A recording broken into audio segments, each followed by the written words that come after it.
Game of the Year stream where we look at all the other Game of the Year's sites who decided or had a vote on what is the best game. Deep diving in, like maybe analyzing a little bit what made these games worthy of Game of the Year awards. Also sounds very different. Yeah, it's a little bit stressful, the sound, honestly. It's like, you know, the repetitive battle, you know, hero is almost dead type sound all the time almost. But I think that can also add a little bit of intensity, that adds sort of energy. Is it about zoning out in a calm way, or is it about, like, you know, adding loads of energy and vibrancy to look sort of attract attention? But the base game is absolutely barren in this game, despite what like all the intense music might imply. They're using this kind of new sort of trendy 5x5 with only, what is it, I think 15 win lines. So you're not getting those sort of typical diagonals, and there's a lot of win lines that you might see that are like, oh, that should be a win, but it's not. Right. But that also allows you to have these wilds. So you can see that, like that jack there, for example, between the bird and the jack, there's a jack there that doesn't have a win line, which you might have thought it would. So it's a way to kind of expand a wild across a whole 5 rows, which is really, feels really good. But then you sort of rein back the cost a little bit, or the potential win and how good it actually is, by only having 15 win lines. Okay, so what is it then that makes it so special that people have voted it as their favorite game? So I think it's the natural evolution of the genre with the mechanics of like Dead or Wild that kind of started it, and then there's been many games that have this 5x5 and then a big old wild that can choose to become either like the high multiplier or a low multiplier. It's just a very sort of appealing thing, and people love Dead or Wild. That was like a huge hit from Hacksaw, and they made loads of different games that had the same mechanic after that were also like fairly popular. And then now Pragmatic did it with sticky wilds instead. That was just you know, the natural evolution, I think, that people appreciated. And then also, you know, streamers got behind it, and you know, Pragmatic and Hacksaw, they have a lot of the streamers only play those. So the promotional aspect is really strong here as well. Pragmatic have about the best sort of promotional muscle, and they do the best sort of promoting of the content. Of everything that Pragmatic released, this was probably also perhaps their highest volatility game. So basically a combination of owning the market and then their game or their best release of the year then automatically becomes the most popular game of the year. Yeah, a little bit. But I think it's also from Pragmatic having a really good year as well with other titles. Like a lot of their old titles have, and a lot of their sort of sequels that, you know, barely count as a new game kind of thing, like different takes on Gates of Olympus or different takes on Sweet Bonanza. They have just kind of really established themselves as super stapleware and the most popular games in online casino. So just Pragmatic having a really good year just meant their slots kind of seemed like they were just more popular on the voting for Bigwinboard at least. Last year, Pragmatic was not at all as high, even though they still were probably the biggest provider last year as well. But they only got like 9% of the vote or something for provider of the year. But this time they won it. So if we look at the game of the year, even between 1, 2, and 3, but then there's quite a big gap. Zeus versus Hades has like 2%. Yeah. Which is really interesting. This exactly. Is So, I mean, I spoke now as if like it was, you know, globally agreed that, you know, this is definitely best game of the year. That's not really the case. It varies a lot depending on which community is asked. So we have 3,000. So that means about 150x, right? Yeah. So 150x, because the bonus buy is like 3,000, it's going to be like 147x or something for on average win. Or a little bit less, but still, like that's a lot. That's a lot for a bonus. So you're not going to be able to put such a bonus frequent in your base game at all. This one might be slightly different. Yeah, so here you only have 75x-ish. Yeah. So slightly less. That's kind of more normal. So here I would guess it's like a 1 in maybe 150 spins, and the other is 1 in 300, since they doubled each other. the vibes are a lot more chill with the Zeus. Yeah. Kind of calming down at the moment Yeah, because I was it was feeling kinda nice. extremely edgy. Yeah, I mean, maybe I'm wrong. Maybe that's the one everybody likes when they voted it on the chill vibes of Zeus. Because I mean, the Hades is quite stressful.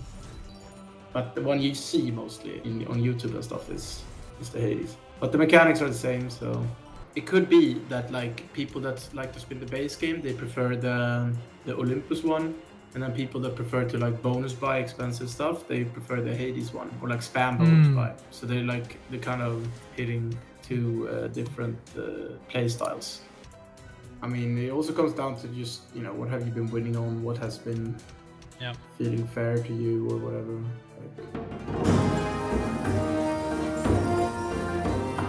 There's a spot in every sort of casino community for a really volatile game to win Game of the Year in general, because it's just where most of the explosive stuff is going to come out of a volatile game. You know, it's going to be the ones where I mean, in CasinoGrounds, they have a lot of votes as well for like which was the biggest win reaction that you enjoyed the most, and like, you know, which YouTube video was the most epic to watch, and you know, that's always going to be based around volatile slots. That's true. Yeah. I think what can be a little bit unintuitive about it is that like clusters don't matter. Like you look at a board like this and you might feel like it's good that they sort of come together, but that's not the case. I mean, obviously that's a quick sort of, and that's only coming from being used to clusters and cluster mobile games as well, like Candy Crush or something like that. Yeah, that's true. And then I feel from like a casino perspective, there's something kind of missing, or like you're missing out on some really big moments. I feel like in like a base game scenario where, I mean, an example would be like Book of Dead, and you have 4 adventurers on a win line, say like, you know, on reel 2, 3, 4, or 5, but you didn't get the first one. It's like, oh, or like, you know, the second one was like one step away from completing the win line, so you're getting that, oh shit, those were so close. You can't really have that here, but instead you can have this. So I think that's kind of nice that they have something now where you can at least sort of go further to make your. This is essentially like a hold-on win to allow your small win to become a full screen by kind of spinning the reels, or like you're hoping for it to become a full screen. Yeah, I like that. Yeah. It's a fun mechanic. It's good to have something like that in the base game to keep it interesting. Yeah, exactly. And I mean, it is just a hold and win. With, I guess there's a multiplier as well that can come, but they make it feel a little bit like more because they added this sort of trail on the side, which is just essentially showing the pay table.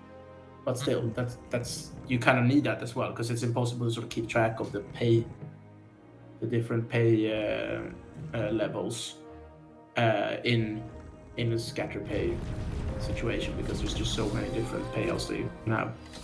Yeah.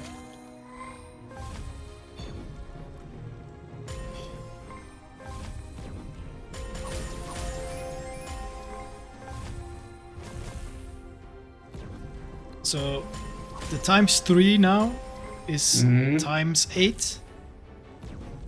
Yeah, exactly. So this is essentially showing the pay table. Nice. So now we get the 15x ×4 then. Yeah, exactly. Yeah, that's really good. So we have so many symbols that we have deserved a 15x win. Yeah. And then we get that ×4 just as a bonus, which is nice. Ooh, oh, we really yes, needed something like this. Oh, 2 more. It's 2 more. Ah. Close to the 40. Still good. Really good. Yeah, that's really good. Because we needed it, because we were getting below the 1,000 mark, so I was getting a little bit worried there. Yeah, and then we hit the 100x. Yeah, so we're back where we needed to be. So already now, I kind of feel like this is a better game. Yeah. Than Zeus versus Hades. Yeah. Just because the base game actually offers something fun. I also think, you know, I mean, people will say what they will say or whatever about like graphics don't matter and that kind of thing, but I feel like there's more effort put into especially the background, I think. I mean, the symbols I'm not like super excited about in this one. I think they're cool, but they're not creating like a whole amazing world for me. But the background is definitely like a really cool world, and like the way that they've done with that buy bonus button, like the reflection and the metal. I think that's really nice. Yeah, it's video game quality. Yeah.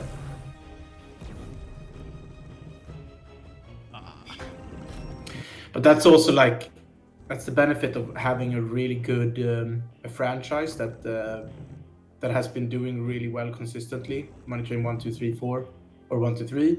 Then you can just put almost like an infinite amount of money into Money Train 4 production, and just know that you're gonna see ROI on it. Yeah. Infinite amount of money. Yeah, but I mean, I guess they do the same in Hollywood. It's just that you've come to a point when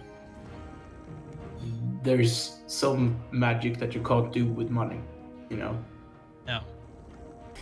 But there hasn't been too many bonus symbols and like bonus teases, which is of course what you want. But maybe that's the downside of this, of us getting those multipliers in the base game over win feature like that, is that you don't. Maybe the feature is a bit more pushed out. The feature happens a lot. Yeah. I mean, yeah, it can be quite like that. Just didn't cost anything, obviously. But it's like it can be quite cheap because it can kind of.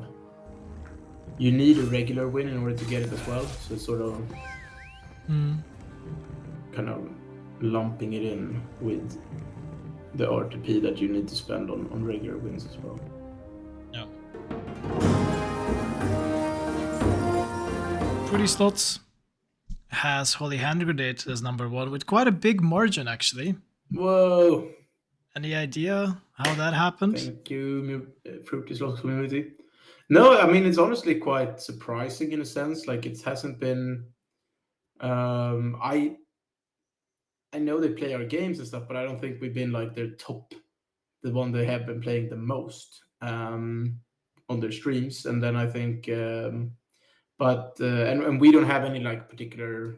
We don't with any of these guys have any particular sort of relationship where we pay the money or anything like that. But it's really awesome to see. What's also surprising a little bit is that Fruity Slots is a little bit more UK based from my understanding, and we're not the biggest provider in the UK at all. But that also has a lot to do with how the UK market is kind of like almost gate-kept a little bit with the biggest casinos there. And we have had some fun moments for sure with the Fruity Slots guys on stream. It's just clearly the most intelligent community out of all the ones. That's, I guess, all you can say. Obviously. Yeah. Have extremely refined taste. And it's still doing well, right? Yeah. Holy Hand Grenade, it's still going strong, which is nice to see. Absolutely. I mean, I think another factor potentially with something like Bigwinboard is that you probably want your game to be released a little bit towards the latter end of the year, maybe, because that's when the review came out quite recently. I'm not sure that like makes a huge difference, but I think it's always a little bit hard to win Game of the Year if you release your game in like February or January, right? Because it's just gonna be so many opportunities for other people to get front of mind. Yeah, I think launching Q1 or December is the worst time. Probably, Game of the year. Yeah. But this one was this Q1? Yeah, it was March if I remember correctly. Yeah. But like Bite of Plinko 2, I think that would have been a contender, but its launch in December basically makes it impossible to have any chance this year nor next year. Yeah, that's true. I mean, I don't think it was even part of all the polls for this year, or most of the polls. No, because they were made before the game was released. Yeah, right? yeah. Makes sense. And yeah, next year is gonna be It would have to be a really, really strong game to sort of become the one that gets voted for next year as well. But you never know. Yeah. I think it's also like you can also have an effect, like maybe Holy Hand Grenade had that a little bit with the Fruity Slots community that's just kind of stayed there as a little bit of a good old staple that to sort of come back to, and it's been seen over the year to sort of reliably pay out big wins every once in a while. Obviously, it's also highly volatile, so it's definitely done some really shit performances. But that's also like a good thing, actually, to contradict what I said earlier. Like there is maybe another effect that you can achieve by just kind of being in the rotation, back at the farm type of solid performer. I actually think if we compare the previous, like all the 3 games that we've done so far, I don't think it's biased, but I think that this one is the best executed from a whole package perspective, in the way that it's looks and feels. I appreciate that, thank you. Not that you're biased at all, but I appreciate that. But I would say Money Train 4 is probably just as good. I mean, what makes you say this one over Money Train 4, if I put it that way? Probably because the most important part of the slot for me is actually the actual symbols on the real grid, not so much the background. Right. And I feel that in Money Train 4, that's a bit lackluster. It's very... It's just people, so, right? So it's okay, but it's nothing special. Yeah. Whereas their background is really, really nice. Whereas with you guys, this background is nice, but nothing special, but still fits the overall theme very well. But it's everything here that you see on the reels itself, which is just very pleasant to play and look at. Yeah, I appreciate that. I mean, that's the size of the focus. symbol, that helps as well, right? It's a lot easier to engage with this than with a Money Train because the symbols are just so small. Yeah, I agree with that. And I think that's also why we put all the effort into like maximizing grid area and everything like that. You can see that how the symbols go right up to the top, and then we have a little bit of space for the win amount, but all the UI stuff is on the side and everything like that to just allow the symbols to become as big as they can be, really. No.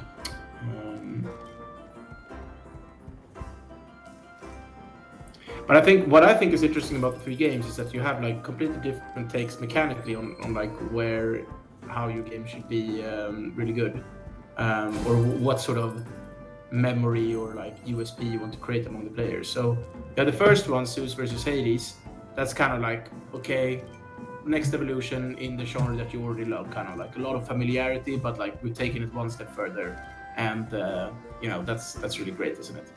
And then Money Train 4 is like, okay, I mean, it's an evolution of Money Train 3, obviously, but it's its own genre of just like raw complexity and like loads of craziness that can happen, that ends up having to be capped because it can just go that crazy, but also like there's so many different things that can sort of interact, and they mess with each other, and synergize to create really epic wins. And then Holy Hand Grenade, that's like, it's only one simple kind of thing that it does in the bonus. It just, you land hand grenades and they can lead to chain explosions. Come on now. Oh, there it is. So now you can explain it while the bonus round is playing. Yeah. So basically, like, you just land the hand grenades, they create a frame. If you land another hand grenade that explodes adjacent to a frame or nearby a frame, and that frame is caught in the explosion, another hand grenade will explode from there. And then all the exploded positions will become a single symbol. So it's just about doing one thing here, but that thing is at least new, or like that's something that people probably haven't seen before, or I mean, they haven't. So it's 3 very different games in that regard.